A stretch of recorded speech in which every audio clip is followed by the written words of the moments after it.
what I'm hearing you saying is actually the tokenized gold is actually almost better than the gold itself, in the ways that it's divisible, it's transferable, it's transportable, it's a medium of exchange, etc. Right? Yeah, as for money purposes, yes. Obviously, if you want to actually do something with the gold, if you're a jeweler, you can't.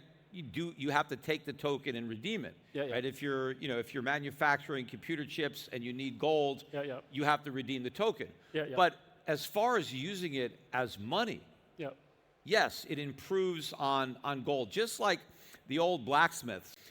But what Bitcoin is like the fiat currency because it's backed by nothing, right? Whereas a tokenized gold is legitimate because it's backed by something. It derives its value from gold. Bitcoin derives its value from confidence, from faith. That you can't do anything with it.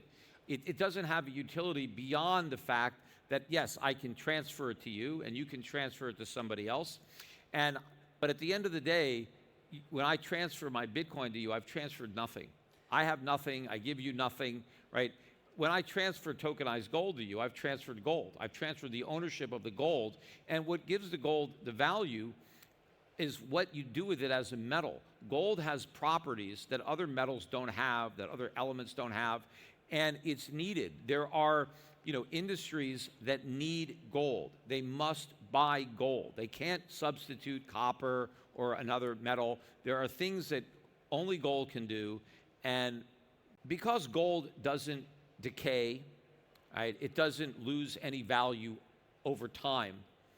When I own gold, I don't just own what I can do with it today, but I own what somebody else can do with it in 1,000 years, in 10,000 years, because gold doesn't go away. I mean, the gold that was mined 10,000 years ago, it's still here.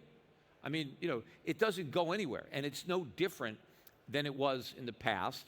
And so gold's price today represents the present value of all of the uses from now until the end of time. Sure. You can't, because you can't store value with Bitcoin. Bitcoin has been a tremendous store of value. No, it hasn't. It's been a great speculative asset that is appreciated. Bitcoin's price has gone up. For the last 15 years, for its entire existence. Right, but first of all, that's not a lot of time in the scheme of things. But Bitcoin has price. I don't dispute that there is a price for Bitcoin. But price and value are two completely different things. You cannot store a price. Bitcoin has a price today. I don't know what the price is going to be tomorrow, but it has no value today, and it's going to have no value tomorrow.